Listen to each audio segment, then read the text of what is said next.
مسلمانوں کے گھروں میں سب سے بہترین گھر وہ ہے جس میں یتیم کے ساتھ اچھا سلوک کیا جاتا ہے۔ تو نبی علیہ الصلوۃ والسلام نے نا اپنی چادر مبارک اتاری اور اس کے حوالے کر دی، اسے کہا کہ جاؤ جا کے اپنی ماں کو دے دو یہ چادر۔ جو بندہ یتیم کے ساتھ حسن سلوک کرتا ہے نا، اللہ پاک اس کے اوپر جہنم کی آگ کو حرام کر دیتا ہے۔ اللہ پاک ان بالوں کی تعداد کے برابر اس کے گناہ معاف فرماتا ہے، ان بالوں کی تعداد کے برابر اس کے نام اعمال میں نیکیاں لکھتا ہے، اور ان بالوں کی تعداد کے برابر اس کے درجات بلند فرماتا ہے۔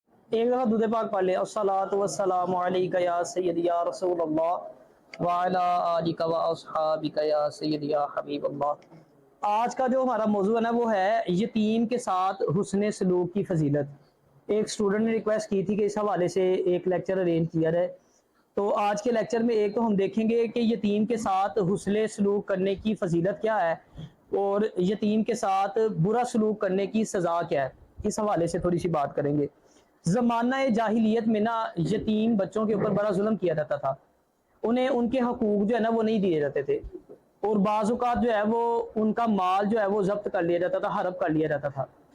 جب سے نبی علیہ الصلوۃ والسلام اس دنیا میں تشریف لے کے آئے تو نبی علیہ الصلوۃ والسلام نے جو ہے وہ بیسیکلی صرف یتیموں کا نہیں، آپ دیکھ لیں جب اسلام سے، جب نبی علیہ الصلوۃ والسلام کی تشریف آوری سے پہلے عورتوں کے بھی ان کے حقوق نہیں دیے جاتے تھے، بڑا ظلم کیا جاتا تھا عورتوں پہ، یتیموں پہ ظلم کیا جاتا تھا۔ تو جب نبی علیہ الصلوۃ والسلام تشریف لائے تو نبی علیہ الصلوۃ والسلام نے جتنے مظلوم تھے انہیں ان کا حق دلوایا، یتیموں کو ان کا حق دلوایا، عورتوں کو ان کا حق دلوایا۔ یتیموں کے حوالے سے نبی علیہ الصلوۃ والسلام ارشاد فرماتے ہیں کہ مسلمانوں کے گھروں میں سب سے بہترین گھر وہ ہے جس میں یتیم کے ساتھ اچھا سلوک کیا جاتا ہے، اور مسلمانوں کے گھروں میں بدترین گھر وہ ہے جہاں پہ یتیموں کے ساتھ برا سلوک کیا جاتا ہے۔ اور اگر ہم نبی علیہ الصلوۃ والسلام کی سیرت کا مطالعہ کریں نا تو ہمیں پتہ چلے گا کہ نبی علیہ الصلوۃ والسلام یتیموں پر بڑی شفقت کیا کرتے تھے۔ مکہ شریف میں نا ایک بیوہ عورت رہتی تھی، اس کا ایک 8 سالہ بچہ تھا، تو وہ جو ان کے گھر کے حالات ایسے تھے کہ کھانے کے لیے کچھ نہیں ہوتا تھا، بڑی مشکل سے جو ہے نا وہ گزر بسر کیا کرتے تھے، اور ماں کی یہ حالت تھی کہ کپڑے جو ہے نا وہ جگہ جگہ سے پھٹے ہوئے تھے، اور جو چادر اس نے اوڑھی ہوئی تھی وہ بالکل پھٹ چکی تھی۔ ایک دن بچے نے اپنی ماں سے کہا کہ ماں تو باقی بچوں کی ماؤں کی طرح نہیں ہے۔ اس نے پوچھا کیا ہوا بیٹا؟ تو بیٹے نے کہا کہ ماں باقی بچوں کی جو مائیں ہیں نا ان کے پاس پہننے کے لیے نئے نئے کپڑے ہوتے ہیں، تیرے کپڑے جو ہیں وہ پھٹے پرانے ہیں، میلے کچیلے کپڑے ہیں تیرے۔ تو ماں جو ہے نا وہ اس کی طرف دیکھ کے رونے لگ گئی، اس نے اسے گلے سے لگایا اور اسے کہا کہ بیٹا میں ایک بیوہ عورت ہوں، تیرا باپ اس دنیا سے جا چکا ہے، تو ایک یتیم بچہ ہے، میں سارا دن لوگوں کے گھروں میں کام کرتی ہوں، اس سے جو مجھے پیسے ملتے ہیں اس سے میں تیرے لیے کھانے کا انتظام کرتی ہوں تاکہ تو اپنا پیٹ بھر سکے، تیرے لیے کپڑوں کا انتظام کرتی ہوں تاکہ تو اپنے بدن کو ڈھانپ سکے، یہ سب کچھ کرنے کے بعد میرے پاس اتنے پیسے نہیں بچتے کہ میں اس سے جو ہے وہ اپنے کپڑے بنا سکوں۔ یہ سن کے بیٹے نے کہا کہ ماں میں جو ہے نا وہ تیرے لیے کپڑے کا انتظام کروں گا، میں تیرے لیے کپڑے لے کے آؤں گا۔ تو ماں نے اسے کہا کہاں سے لے کے آؤ گے؟ 8 سال عمر تھی، ماں نے پوچھا کہاں سے لے کے کیسے لے کے آؤ گے؟ اس نے کہا ماں میں اپنے چچا کے پاس جاؤں گا، اپنے چچا سے جا کے کہوں گا کہ میری ماں کو جو ہے نا وہ کپڑوں کی ضرورت ہے، اس کو ایک سوٹ دے۔ تو اس کی ماں نے کہا کہ بیٹا تیرے چچا نے تو تیرے باپ کی زمین جو ہے وہ ضبط کر لی ہے، تو وہ تجھے کپڑے کہاں سے دے گا؟ اس نے کہا ماں تو فکر نہ کر، میں جاؤں گا، میں اسے بتاؤں گا کہ میں کوئی زمین واپس لینے نہیں آیا، میں تو ایک سوٹ لینے کے لیے تیرے پاس آیا ہوں، اور وہ مجھے دیکھ کے خوش ہوگا۔ اس کا مطلب تھا کہ چلو میں جوان ہو گیا، مجھے دیکھے گا تو وہ میرا چچا خوش ہوگا۔ بہرحال اس نے ضد کی تو ماں نے اس کو اجازت دے دی۔ جب چچا کے پاس پہنچا نا تو وہاں جا کے اس نے دیکھا کہ جو اس کا چچا تھا وہ اپنے شرابی دوستوں کے ساتھ مل بیٹھ کے شراب پی رہا تھا۔ اس نے جب اس کو اپنا تعارف کرایا، اس کو تو یہ امید تھی کہ وہ اس کے ساتھ اچھا سلوک کرے گا، دیکھ کے خوش ہوگا کہ میرا جو ہے وہ بھائی کا بیٹا اتنا بڑا ہو گیا، بجائے اس نے اس کو محبت کرنے کے، پیار دینے کے، اس نے اس کو مارنا پیٹنا شروع کر دیا، اور کہتے ہیں اس کو اتنا مارا کہ لہو لہان کر دیا اس کو، اور وہ اسی طرح بیچارہ روتا روتا وہاں سے اپنی جان چھڑا کے بھاگا۔ راستے میں اس کا جو سامنا نا نبی علیہ الصلوۃ والسلام کے ایک غلام سے ہوا، اس نے اسے پوچھا کہ بیٹا کیا ہوا؟ اس نے سارا قصہ بیان کیا۔ اس نے کہا تم پریشان نہ ہو، ایک شخص ہے جو تمہاری مدد کر سکتا ہے، جو تمہیں کپڑے پرووائڈ کر سکتا ہے۔ اس نے کہا کون؟ اس نے کہا اس کا نام محمد ہے، وہ تمہیں بیت اللہ شریف میں ملیں گے، ان کے پاس جا کے اپنا مسئلہ بتاؤ، وہ تمہیں تمہاری ماں کے لیے جو ہے وہ سوٹ دیں گے۔ اچھا وہ پہلے گھر چلا گیا، اپنی ماں کے پاس جب گیا، ماں نے اس کی حالت دیکھی، پہلے اس کو ڈانٹا کہ میں نے تمہیں منع کیا تھا کہ تم چچا کے پاس نہ جاؤ، پھر بھی تم نے ضد کی اور تم گئے، اب دیکھ لو اس نے تمہارے ساتھ کیا سلوک کیا۔ اس نے کہا ماں تو پریشان نہ ہو، مجھے پتہ لگا ایک بندہ ہے جو ہماری مدد کر سکتا ہے۔ ماں نے کہا کون ہے؟ اس نے کہا اس کا نام محمد ہے۔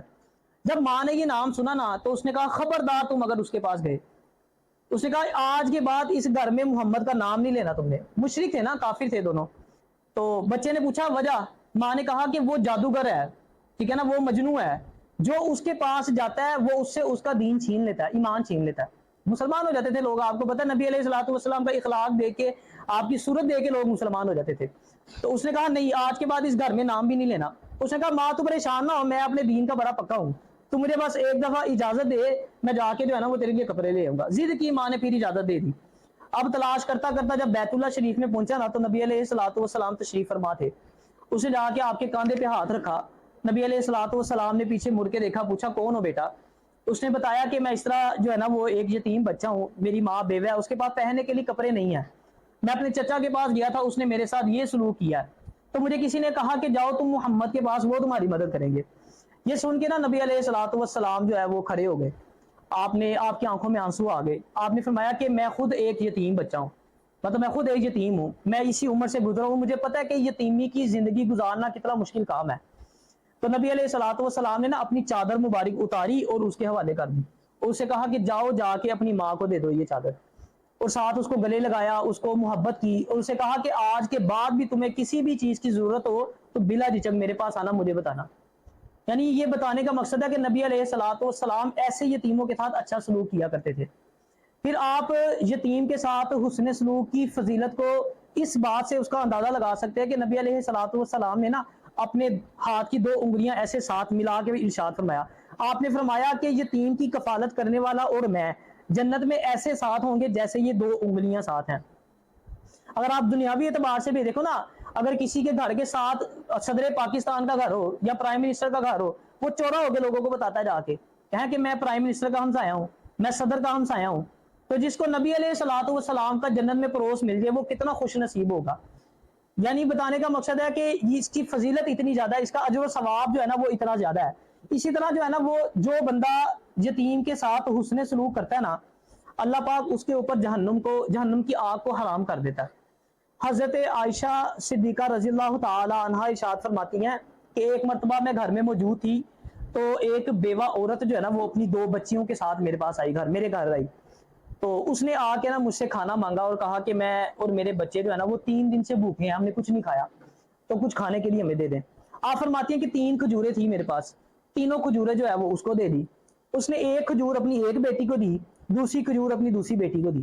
جو ایک کھجور بچی نا، ماں بھی بھوکی تھی بیچاری، اس نے ایک کھجور خود کھانا چاہی، لیکن بتایا کئی دنوں سے بھوکے تھے تو 3 کھجوروں سے کیا بننا تھا بیچاروں کا. تو آپ کے پاس بھی صرف 3 کھجوریں تھی، آپ نے تو اپنا سب کچھ اس کو دے دیا جو آپ کے پاس تھا. تو بچوں نے جب وہ 2 کھا لی نا بچیوں نے، اس کے بعد ماں نے جب کھانا چاہی نا تو بچیوں نے بھوکی تھی، اپنی کھانے کے بعد ماں کی کھجور کی طرف بھی جو ہے نا ہاتھ بڑھایا اور مطلب چھیننے کی کوشش کی. ماں کو کہا کہ ماں یہ بھی ہمیں دے دو. ماں نے وہ جو کھجور تھی نا اس کے 2 حصے کیے، 2 ٹکڑے کیے، ایک ٹکڑا ایک بیٹی کو دے دیا اور ایک ٹکڑا دوسری بیٹی کو دے دیا، اور پھر وہاں سے چلی گئی. تو جب وہ چلی گئی تو نبی علیہ الصلوۃ والسلام گھر تشریف لائے. تو حضرت عائشہ صدیقہ رضی اللہ تعالی عنہا نے سارا واقعہ آپ کو بتایا. تو جب نبی علیہ الصلوۃ والسلام نے ساری بات سنی نا تو آپ نے فرمایا کہ عائشہ، اللہ پاک نے اس عورت کو جنت میں داخل فرما دیا اور اس کے اوپر جہنم کی آگ حرام کر دیا. کس وجہ سے؟ کہ اس نے یتیم بچیوں کے ساتھ حسن سلوک کیا تھا. یعنی حسن سلوک کی، جو یتیم بچے ہیں ان کے ساتھ حسن سلوک کی دیکھیں کتنی فضیلت ہے. پھر اگر آپ چاہتے ہیں کہ آپ کا دل نرم ہو جائے تو بھی جو ہے نا وہ یتیم کے ساتھ حسن سلوک کیا کریں. ایک شخص نا نبی علیہ الصلوۃ والسلام کی خدمت میں حاضر ہوا. اس نے عرض کی کہ پیارے آقا، میرا دل جو ہے نا وہ سختی کا شکار ہو گیا، مجھے کچھ ایسا بتائیں کہ جس کی وجہ سے میرا دل نرم ہو جائے. تو نبی علیہ الصلوۃ والسلام نے اسے ارشاد فرمایا کہ اگر تو چاہتا ہے کہ تیرا دل نرم ہو جائے تو تو مسکین کو کھانا کھلایا کر اور یتیم کے سر کے اوپر ہاتھ رکھا کر. نبی علیہ الصلوۃ والسلام نے ارشاد فرمایا کہ جو بندہ کسی یتیم کے سر کے اوپر ہاتھ رکھتا ہے، صرف ہاتھ رکھتا ہے، ہاتھ پھیرتا ہے، تو اس کے ہاتھ کے نیچے جتنے بال آتے ہیں نا اس بچے کے یا بچی کے جس کے سر پہ وہ ہاتھ پھیر رہا ہے، اللہ پاک ان بالوں کی تعداد کے برابر اس کے گناہ معاف فرماتا ہے، ان بالوں کی تعداد کے برابر اس کے نام اعمال میں نیکیاں لکھتا ہے اور ان بالوں کی تعداد کے برابر اس کے درجات بلند فرماتا ہے. صرف ہاتھ پھیرنے کی بات ہو رہی ہے. اگر کوئی اس کے ساتھ حسن سلوک کرتا ہے، اس کو کھانا دیتا ہے، اس کو کپڑے دیتا ہے، اس کی کفالت کرتا ہے باقاعدہ، تو پھر آپ سوچیں کہ اس کا اجر و ثواب کتنا ہوگا. یہ صرف ہاتھ پھیرنے کی آپ نے بات کی کہ ہاتھ پھیرنے سے جتنے بار اس کے ہاتھ کے نیچے آئیں گے اتنا اجر و ثواب اس کو ملے گا.